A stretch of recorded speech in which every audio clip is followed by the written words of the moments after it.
And is there an application?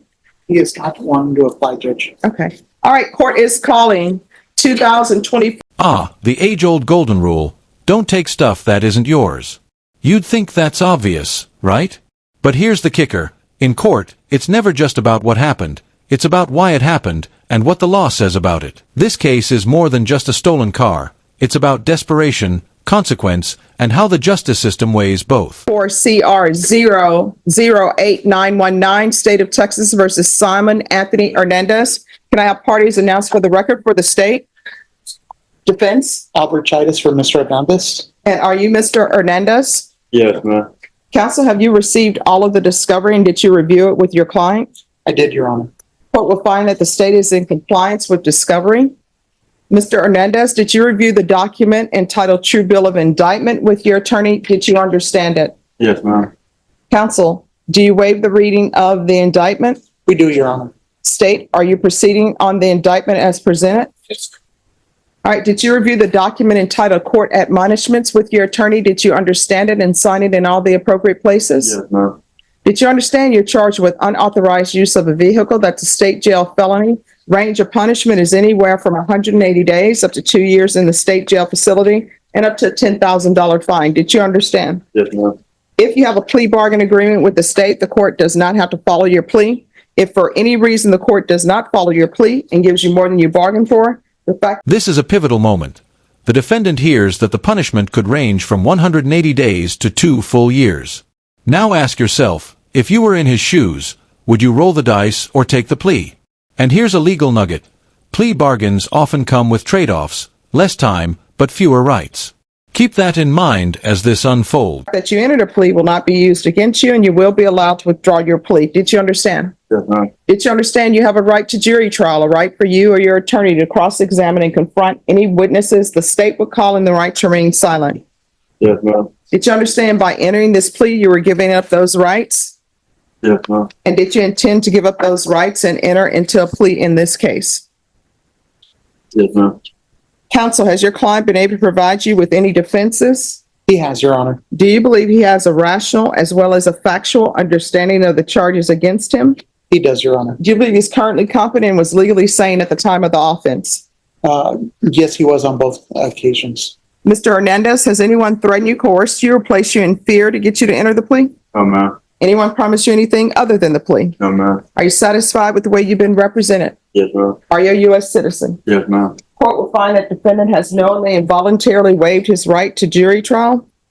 Did you review the plea bargain page with your attorney? Did you understand it? Yes, ma'am. According to the plea bargain agreement, punishment is Oof. Here comes a classic courtroom tension point. The defendant thinks he might get 6 months, but spoiler alert, it's not up to him. And this judge, she's not here to play games. This is a real test of how much flexibility the system allows, and how much leniency someone might get when they're at their lowest. assessed at a cap of 8 months in the state jail facility, and there are no applications. Did you understand that to be the plea? Yes, ma'am. I was trying to figure if I might be able to get 6 months. And Oh, no. So let me stop you there. I'm just going over what the plea bargain for you is. yes, ma'am. And then your attorney, if he wants to, he can argue for less. So according to this plea bargain agreement you reach, it's a cap of 8 months in the state jail facility. So what that means is that the court could sentence you, if I found there was sufficient evidence to find you guilty, the court could sentence you anywhere from 180 days up to the 8 months. Do you understand? Yes, ma'am. Did you understand that to be your plea? Yes, ma'am. Defense is at the plea? It is, Your Honor. State is at the plea? Yes, Your Honor. Did you review the waiver of appeal paragraph with your attorney? Did you understand it and sign it in both places? Yes, ma'am. Did you understand by signing that you're waiving your right to appeal? The only items that can be appealed are written pretrial motions that have been filed, heard, and ruled upon by the court. Did you understand? Yes, ma'am. Counsel, are there any such motions? No, Your Honor. Then to the offenses charged, how do you plead? Guilty, not guilty, or no contest? Yes. State any evidence. All right, after reviewing states exhibits 1 and attachments, the court will find there's sufficient evidence to find you guilty, and the court will find you guilty. Are you proceeding with sentencing? Yes, Your Honor. All right, anything you wish to say on behalf of your client? Yes, Your Honor. At the time of this offense, my client was homeless, no ID, no job, nowhere to live. What happened was an act of desperation on his part. He knows that. He knows shouldn't have done what he did. He's trying to get his life back together. It would be helpful if we could keep the sentence at the minimum. The state is at 8, we're at 6. We're asking for 6. He doesn't have an extensive criminal history. He's just a guy who was homeless and saw. Listen closely here. This is where the story gets messy. A trespassing charge, a nap at a swimming pool, and a misunderstanding or misjudgment about resisting arrest. These moments paint a picture not just of a criminal record, but of a chaotic life teetering on the edge. The question is, does that chaos justify leniency or confirm the need for structure through sentencing? An open car and got in. Shouldn't have done that. All right, so what is his criminal history? Because of Odyssey, it's a little hard for me to. All right, what's your criminal history? I had a possession charge, got dropped in the past. I had a terroristic threat. There was against a public servant, there was a misdemeanor. I also ended up having a trespassing charge, and before that, I think I fell asleep at a swimming pool. I forgot what I was arrested for, but I was arrested for falling asleep at a swimming pool. I didn't find nothing on me, nothing like that. I just was arrested for it. They told me I was resisting arrest, I think it was. Okay. Yes. Any objections to the court reviewing the criminal history? No objection. Thank you. And how old are you?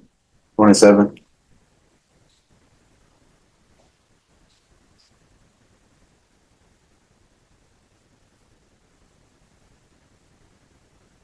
All right, state. Yes, Your Honor. I'll hear any argument for time. Understood. Well, I think what Mr. Hernandez really means is that it was easier for him to take advantage of someone else in order to help himself. And from that perspective, 8 months seems more appropriate as a punishment for this offense. All right, so Mr. Hernandez, I don't understand why, if somebody is homeless, which I understand there's an issue and people are homeless and being homeless is not a crime. I don't understand why people think the go-to, and I should say some people think the go-to when you're homeless is, oh, let me commit a crime because I'm homeless. And then spare me. I was homeless, so I stole a car. And you stole a car and you drove it and you didn't have identification, you didn't have a license, and you didn't have insurance. I would like to say it's not that I stole a car, I was sitting at a park. I mean, no one told me I could drive it, but no one told me I could. Like it's, Oh, okay. So truthfully, it was just there and unlocked. So there was a vehicle there that was unlocked. Was that your vehicle? No, ma'am. Did you pay for it? No, ma'am. Did somebody have a for sale sign on the outside saying anyone who comes upon this vehicle, you have the permission to take it? No, ma'am. I just seen an on car just there, and it was hot outside that day. I really had nothing to eat, nothing like that. So you just took the car? I didn't take it, ma'am. It was still at the place that it was at. Mhm. I didn't go any. Oh, they found you at the park with the vehicle. Where I found the car, there at that park. I didn't go anywhere except for one time. Just I went down the road real quick, came right back, and stayed at that park. I didn't take the car from there, nothing like that. I found it there on and running. So I sat in it for a while. Whenever the cops see me, I was outside the vehicle.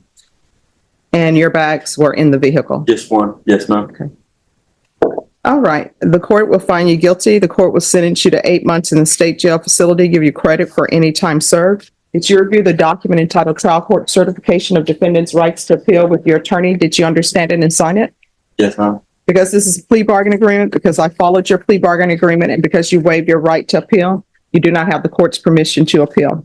Because this is a felony conviction, you're not allowed to own or possess any weapons or ammunition. If you have a question over what a weapon or ammunition is, you'll need to speak to an attorney. Do you understand? All right, we can go off the record. Let me explain something to you.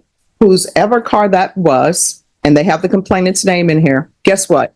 They go to the store, whether they leave their car with the keys running or whatever, you know, they should be allowed to do that. Should you do that? No.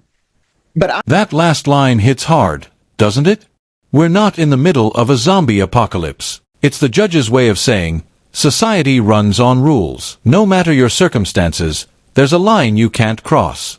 But here's your takeaway. How should a justice system balance empathy and accountability? And more importantly, is locking someone up for 8 months justice or a missed opportunity for rehabilitation? I'm sure when that person came from wherever they were, they're probably thinking, oh my gosh, did I park my car somewhere else? They're looking for their car. Next thought, was my car towed? But it couldn't have been towed because I parked it in an appropriate place. So that person, let's say that person had an infant with them and they come out and it's hot because you said it was hot. They come out with an infant. No, let's say it's hot. They come out with an infant and their car is gone. Now, guess what? What is that person supposed to do? Oh, I see a car here. There's nobody in it. Let me just take it. Guess what would happen if everybody here, I'm sure everybody here has seen a vehicle before where maybe the keys are still in it or maybe nobody's sitting in it. What do you think would happen if everybody here said, you know what, I don't want to take the bus today, but this car, I know it's not mine. I'm just going to get it in and drive it away. I doubt almost anyone in here has been through a rough time. And you know what? And then, hey, guess what? This house, the door is open. I don't have a place to stay. Let me just go in here and claim this home as my own. Yeah, that's not happening. We're not in the middle of a zombie apocalypse. So there are laws, and one of the laws are don't take what doesn't belong to you.